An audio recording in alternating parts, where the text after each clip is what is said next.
All right, let's go.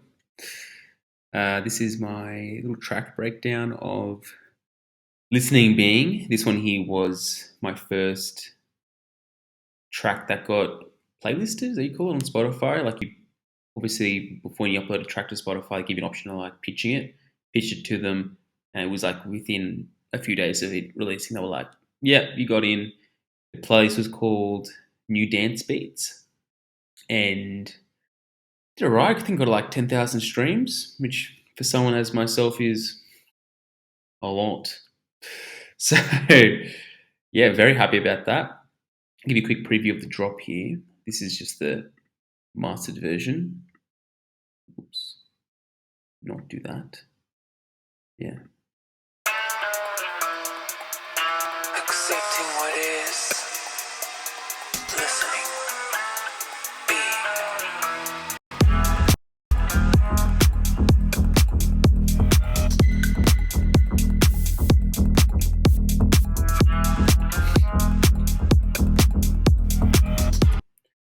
It's house. My first like proper house release, start to finish. It's very like tech housey. Starts off with some sick bongos. Where the bongos come in. Yeah. Break down some vocals. It feels like the part of me I've always been searching for. And yeah, and then the second drop, I sort of switch it up. You steal that guitar bit, stretch it out, but I'll go through that later. This is it without the master.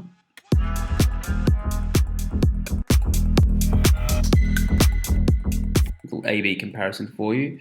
Mate, Josh did the master for me. Shout out to Josh Yankin. He is just premier at his stuff, that's for sure. He's very, very good. Um, what am I going to show? What do I start with? I think the thing I want to start with is the bass, just because it sort of carries the whole track. Um, so I call this SC for sidechain. This is like usually all my leads, everything that just isn't a drum or vocals usually goes in here. And then I got it's just to put the sidechain, so everything's using the same sidechain. That's all then hooked up to a ghost track for the kick. It's just like a click. If you're using anything like this, if you ever use this method, you always want to use a click that doesn't have like a tail. Like this click is very, very short. It's literally just a beep to send a signal to your compressor. You want to make sure it's as small and sharp as possible so you don't interrupt. Because then, like, if you have shit here, that will then feed into the compressor and just give it some weird shit. So make sure that you can see it is heaps small. Like, you literally just need a signal for a split second, trigger this the side chain, and you're good to go. All right, as for the bass, so this is the bass sounds like on its own.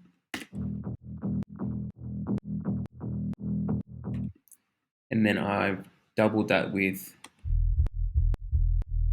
a sub. What's this? Bit of color to it. I remember adding that in last second. That was just sort of ear candy stuff. It's barely noticeable, but it just sort of fills out those gaps. But yeah, I stole this. Stole. I mean, it's not a. It's literally a cashmere sample. Let's look it up. KSHMR.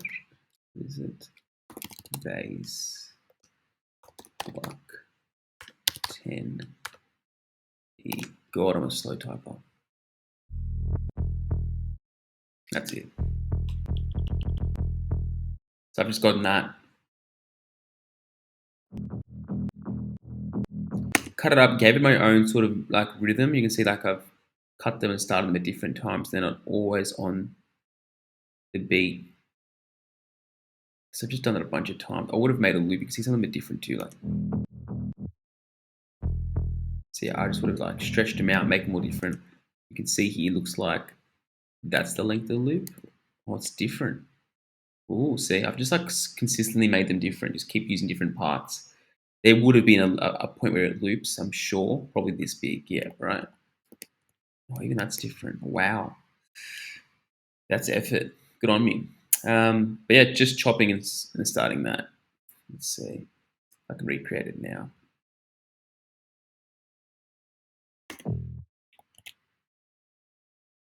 But then I would have make this a little bit different like that. Start them off different places. That's pretty much it. And then you can sort of do that. This needs to be a bit longer. Yeah, that's what I would have done. I would have just chopped that up. Literally every single note is from that. I wanted to give like a real organic sort of like guitar bass feel or bass guitar feel. Like you're almost strumming that. And then this almost looks like just a more basic version because it's the same pluck. And you see I've even frozen this at some point, so I must have stretched a few of them out. I would have copied and pasted and then literally just gone to the warping mode and just done this to give them all different feels, different lengths. And then I think the bass I would have kept it a little bit more simple for the sub because then, yeah, you can see they're completely different in terms of the waveforms. That would have been just to sort of create variety, stop any phase cancellation going on as well. And then that just another layer to sort of give it a bit more. Yeah, you can barely hear it. But that's just, I'll let you, whatever that is, that's just literally, you can hear it's in the sides, and that's what it's there for. Make it a bit wider without interrupting the actual low end. Interesting, just squares, no, saws. Yeah, just a bunch of saws. Typical. Yeah, and that's how I made the bass line. Yeah, keep it off the grid, keep it natural.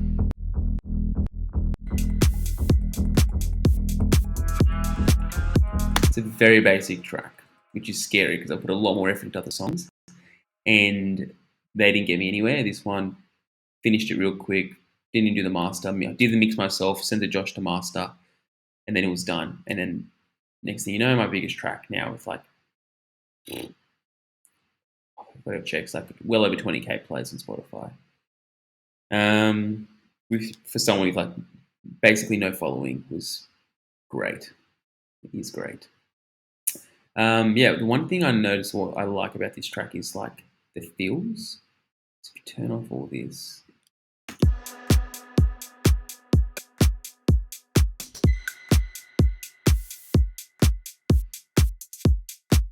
so yeah, all the little sneaky bits there just sort of give it movement.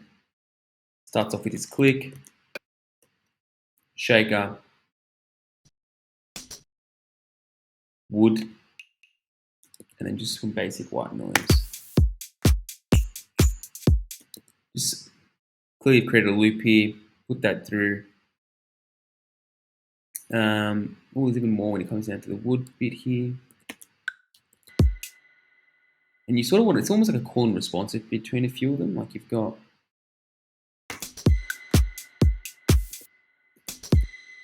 let's do this.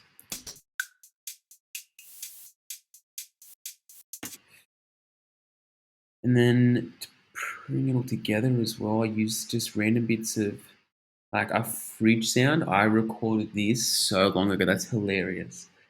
I recorded this like one of my first years making music. And it's like one of those tub freezers and the door was just this is back when I was like heavy into dubstep. I was like, that is a lead. I'm gonna sample it. And now I've got just that. I'll show you the sound. It's hilarious. Bridge squeak.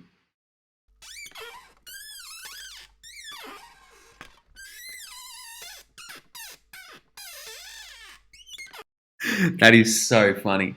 So I've just done a bit of that. Chucked a full shit ton, 100%, 6 seconds, 6.5 seconds of verb on there. What other sounds have I used? I think they're just all that. Just different sounds.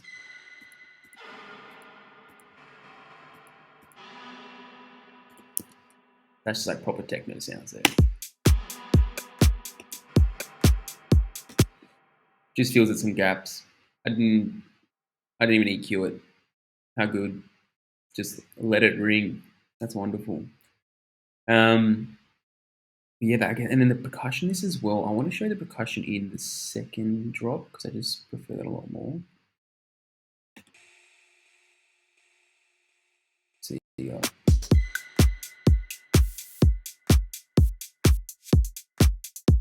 That's it.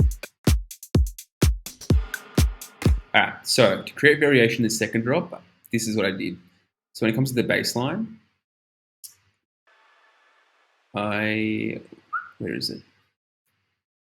Okay, so well, to show the song, it starts like this, right? Well, the chorus goes.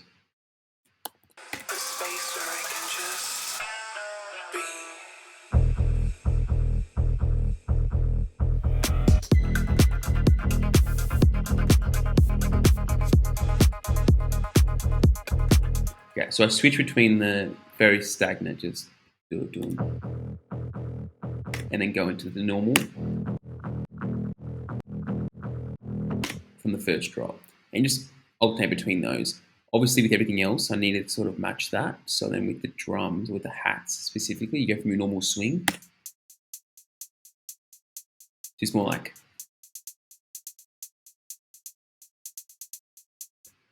which is mad. When you bring them together,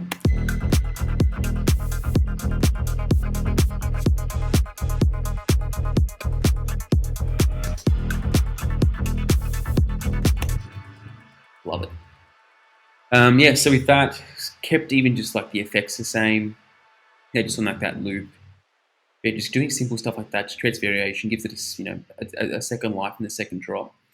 And then the most fun I had with this track was this part here. So you've got this guitar sample, which I'm pretty sure is also Catch Me because he's just got the greatest samples, which plays throughout the entire track, and it's just. It feels like the part of.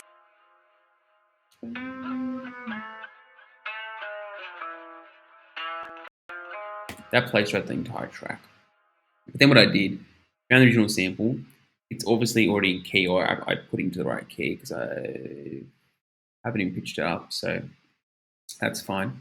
And then I just stretched it out. So I stretched this out to straight like 999. So that's literally you go warp, you get texture, and then you want to grab the BPM and just drag it all the way up to like as high as it can get.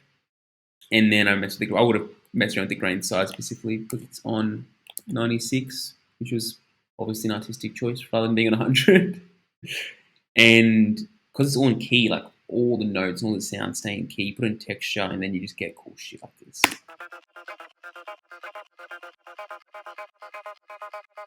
Alright, I've put the LFO tool on there. Let's see what it sounds like on its own. Let's turn all this off.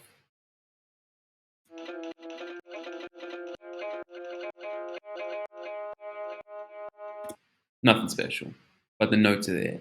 Chuck a pedal on there, fills it out. Telephone voice, used to love that. Valhalla, super massive. Lustrous dotted eighth, interesting. Not much of it, 21%, just to sort of fill it out a bit more. Bit of redux, because why not?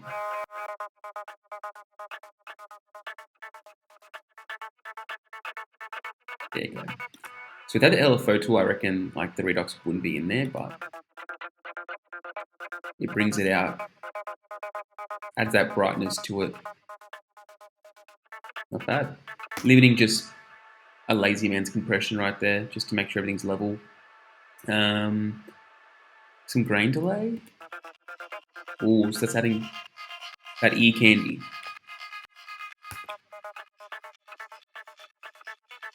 And then just cutting off the lows. And there you have it.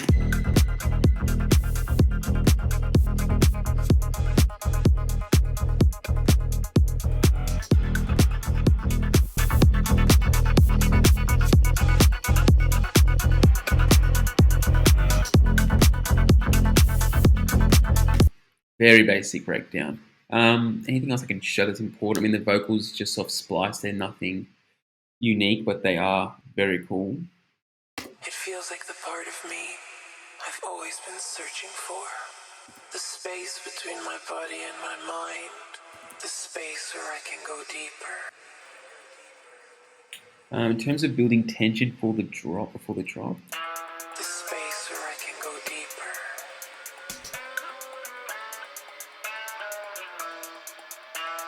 Accepting what is, listening, being.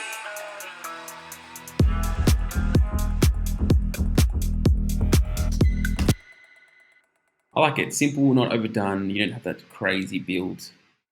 I think then it goes into something chill. Like you want to keep the sort of mood of the track. Very basic riser.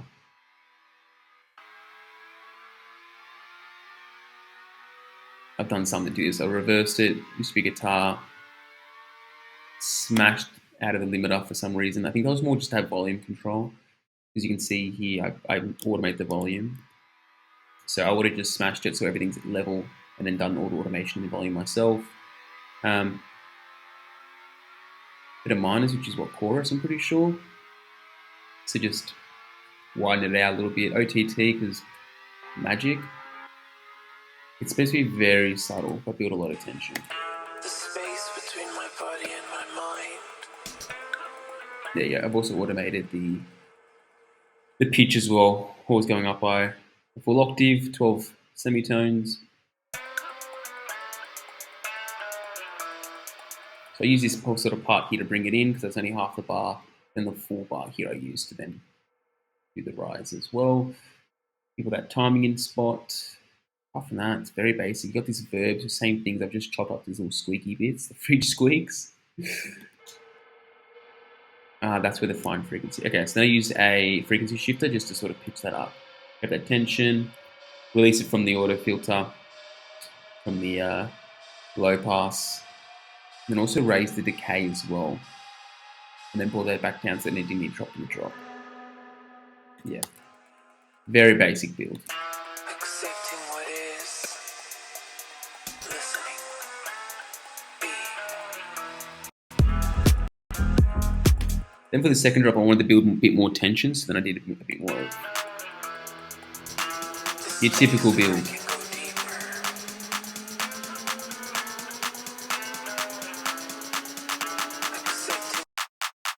Basic clap. That is like such a basic clap. Frequency shifter. Brought it up with that. Cut out all the lows as the higher it gets.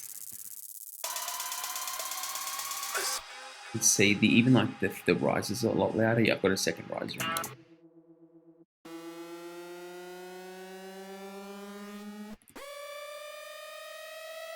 There you go. That would have been like a massive saw, easy.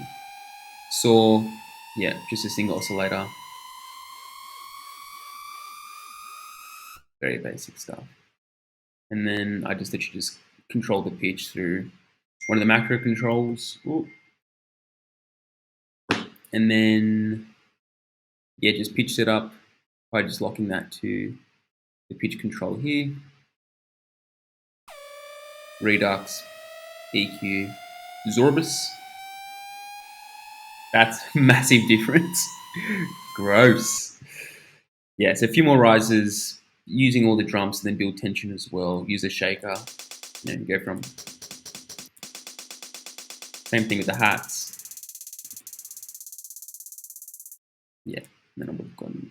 Yeah, I used in order to filter in the group, then just cut out all the lows because then when you build that tension, you don't want too much low end. You take away the low end. That when the low end does come in, it sort of hits a lot harder.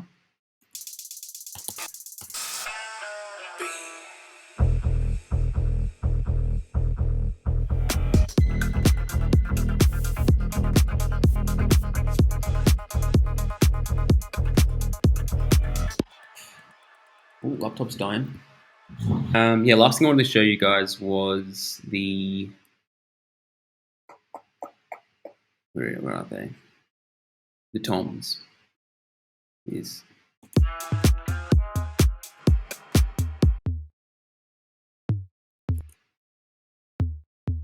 Very basic, but just sort of create some variation in the verse and the intro.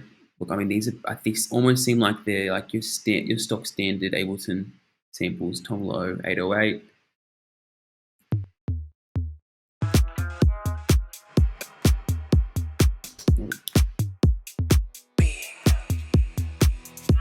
How do I get hair on my lens? Oh.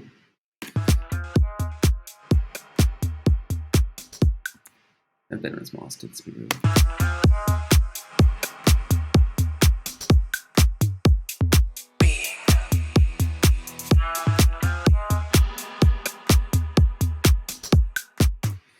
That's the track. It's very basic. That's probably why Spotify gave it some love. It's just not having a lot, but having very few good things. Um, yeah, responsiveness is great.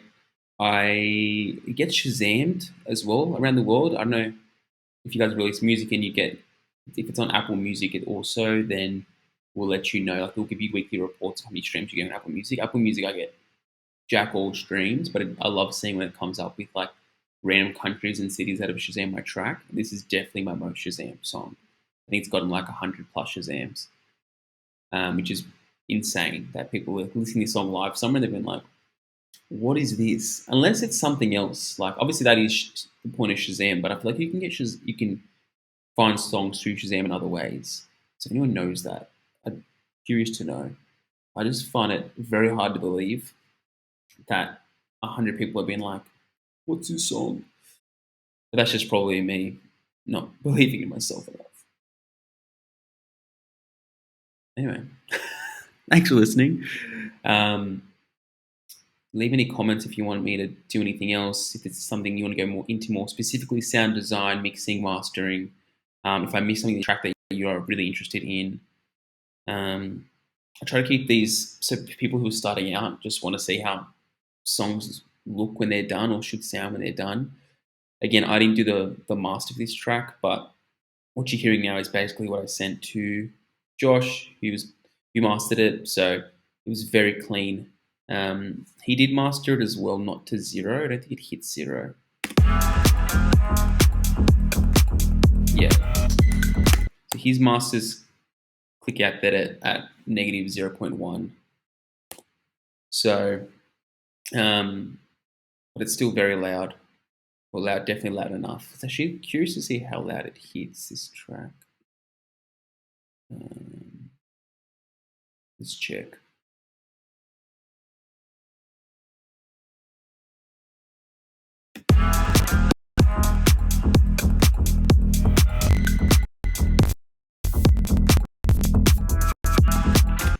Yes, that's loud. Negative anything above like negative or lower than -9 is pretty good. I mean, some people aim to get like -14, which for me is what I'm mixing at. It feels like sometimes. Um, that's a conversation for another time. -6 laughs is great. I think the loudest I've ever gotten a track, which is my most recent one, I got that to hit -3 or -4.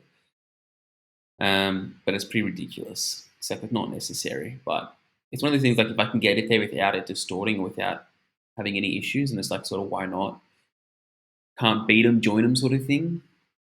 But yeah, hope you enjoyed. The song's called Listening Being. You can stream it anywhere right now, so go run it up if you want. I'll probably put a link in this video so you can click straight to it if you want to hear it. And yeah, feel free to just shoot me a message, give me a like, subscribe, the usual YouTube rubbish. Click that bell. I've never clicked the bell on anyone in my life. I'm sorry. I'm that guy. I'm not clicking the bell. But if you want to click the bell, be my guest. Love you all. Thank you. Be kind to one another, as Oral Grum's always said after his shows. I miss him. Please come back to Sydney.